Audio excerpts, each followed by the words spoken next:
문화, 콘텐츠, 스토리, 아시아를 아우르는 입문 채널 데그니티 V. 궁금한 게 있어요, 진짜. 네. 교수님들은 뭘 하느라 이렇게 바쁘세요, 다들?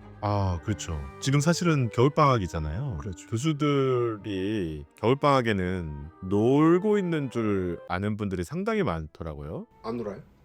놀지 않습니다, 절대로. 학생들은 방학이 되면 놀아요? 놀겠대.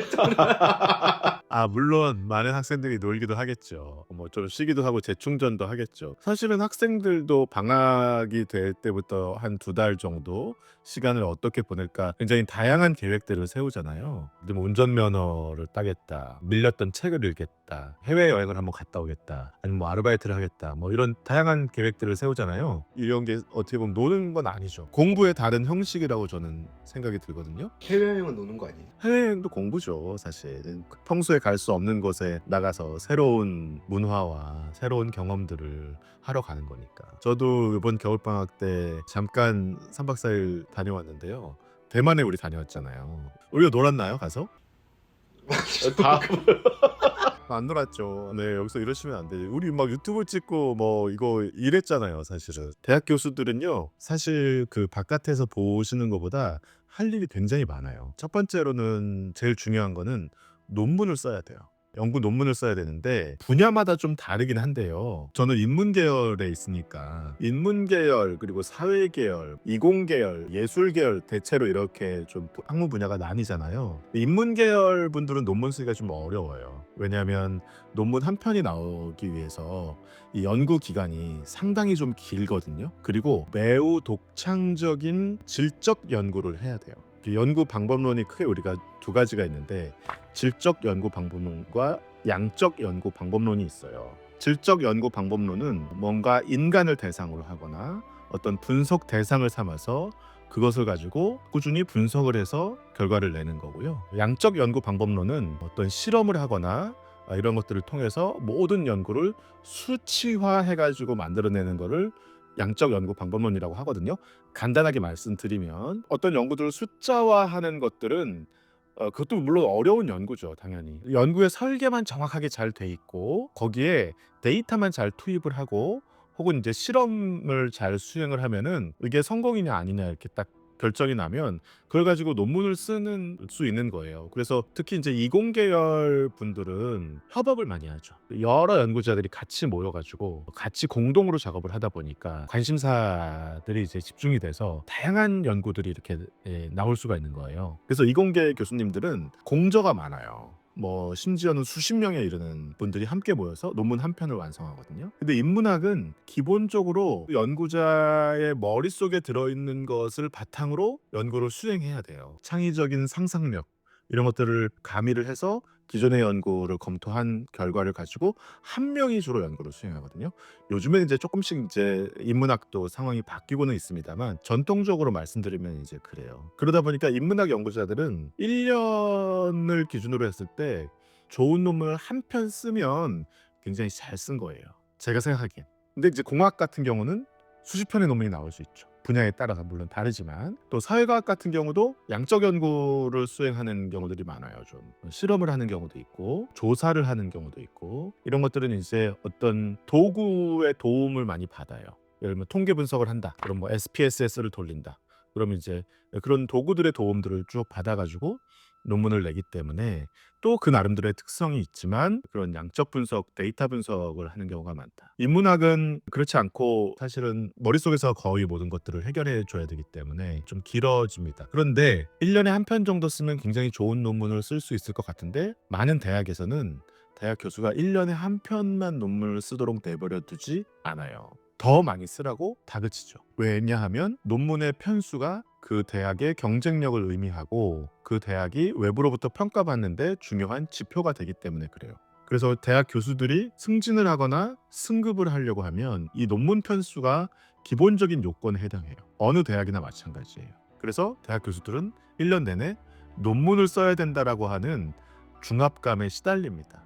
근데 이게 논문 편수를 내야 되기 때문에 자기가 평소에 좋아하는 연구를 열심히 수행하면서 그 결과로 논문이 자연스럽게 나온다기보다는 그런 경우도 물론 있지만 나 승진할 때 됐는데, 나 승급할 때 됐는데 이 기본 요건 채워야 되는데 그러면 이제 조금 쉬운 연구를 하는 거죠. 조금 쉽게 쓸 수 있는 주제를 가지고 쓰는 거죠. 그러다 보니 조금 이제 쉬운 분야에서는 1년에 논문이 3편도 나오고 4편도 나올 수 있는 거예요. 근데 어쨌든 3편을 쓰든 4편을 쓰든 논문을 쓰는 거는 써야 되는 거거든요. 그런데 학기 중에는 이 논문을 쓰기가 좀 어려워요. 학기 중에는 일이 많잖아요. 기본적으로 대학 교수들이 수업을 해야 되고요. 학생들도 만나야 되고 학교의 여러 가지 행정 업무도 해야 되고 대외 봉사 업무도 해야 되거든요. 그래서 대학 교수의 근본적인 3대 업무를 그렇게 셋으로 나눠요. 연구, 교육, 봉사. 네, 연구를 학기 중에 이제 뭐 틈틈이 할 수는 있겠지만 그 결과를 막 이렇게 집중해서 논문으로 만들어내기는 좀 어려워요. 그러다 보니까 이제 대학 교수님들이 많이 방학을 이용해서 논문을 정리하고 또 출판하는 경우들이 많이 있습니다. 저도 이번 겨울방학 때 논문 겨우 한 편 썼고요. 제목이 뭐죠? 아직 발표가 안 돼가지고 OTT 플랫폼 시대에 영화라는 개념을 어떻게 볼 것인가. 영화가 이제 그동안에는 극장에서만 상영되는 걸 영화라고 불렀잖아요. 물론 이제 그게 텔레비전으로 또 넘어오고 뭐 DVD 같은 걸로도 판매되고 하긴 했지만 지금은 근데 OTT 플랫폼이 더 강세가 됐기 때문에 이런 맥락에서 영화를 어떻게 규정해야 될 것인가 하는 논의들을 가지고 논문을 썼어요. 10년 전에 네. 시진핑 시대 중국 문화 정책의 키워드라는 논문을 쓰셨네요. 아 그랬나요? 아 그건 논문이 아니고 아마 그냥 간단한 리포트였을 거예요. 여기엔 어떤 내용이 적혀 있었죠? 오늘 왜 이러시는 거죠? 저한테? 시진핑 시대의 중국 문화 정책은 또 이것도 하나로 띄어서 또 해야 될 얘긴데 좋아요. 엄청 큰 얘긴데 이것도 나중에 할게요. 네, 알겠습니다. 그래서 일단 방학 때 교수들은 논문을 써요. 그 다음 학기에 수업을 해야 되잖아요. 지난 학기에 했던 수업하고 그 다음 학기에 하는 수업이 똑같을 수 없거든요.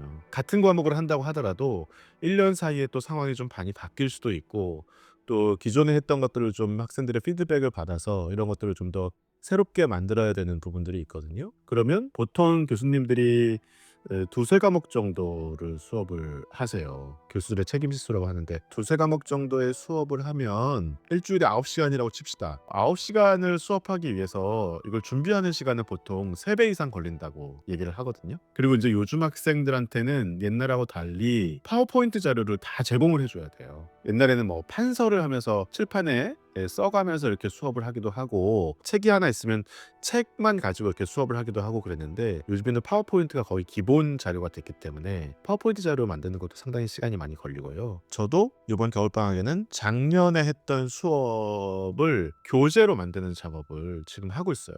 사실은 빨리 마무리를 해야 되는데 아직 다 마무리 못하고 있어요. 지금 한 절반 정도밖에 못 해가지고 방학 끝날 때까지 빨리 해서 이걸 학생들한테 제공하기 위해서 이런 일들을 하고 있죠. 바빠요. 그리고 이제 교수들은 외부에서 뭐 연락 오는 일들이 좀 있어요. 대학 교수가 이제 하는 역할이 사회적으로 하는 역할이 대학 내에서 어떤 교육을 책임지고 하는 일들도 물론 당연히 중요하지만 자기의 전문성을 가지고 우리 사회가 조금 더 잘 살 수 있도록 도움을 주는 역할들도 하잖아요. 그러면 이제 외부의 무슨 정부 부처라든지 기업이라든지 민간 단체라든지 이런 곳에서 특강을 좀 해주세요 이럴 수도 있고 자문회의에 좀 나와주세요 할 수도 있고 보고서를 한번 작성해 보실까요? 뭐 이럴 수도 있고 심사를 해주세요 이럴 수도 있고 평가를 해주세요 이런 것들도 있을 수 있고 분야마다 또 개인차가 있긴 하지만 물론 많이 하시는 분들은 엄청 많이 하시고요. 저도 적게 하는 편은 아닌데 일주일에 한두 번 정도씩은 이런 일들을 위해서 외부 분들을 만나야 되고 하는 일들이 있다. 이제 저 같은 경우는 신문에 칼럼도 쓰거든요.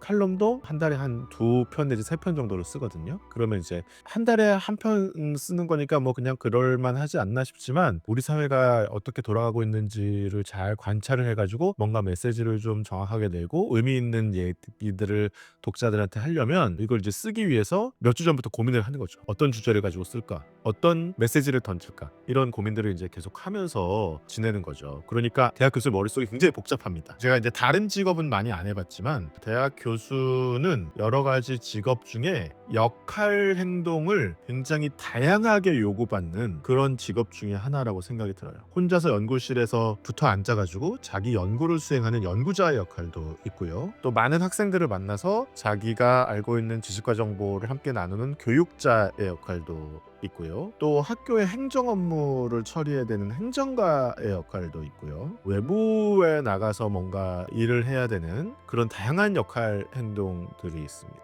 그러니까 대학 교수는 사실은 그때그때 다양한 역할 행동을 해야 되는 그런 요청을 사회적으로 받고 있다. 물론 이제 그 중에서 나는 어디에 좀 더 집중하겠다. 이거는 이제 자기의 선택이죠. 두루두루 다 잘할 수는 없으니까. 그런 일들을 하고 있는 사람들이다. 그래서 결코 놀지 않는다.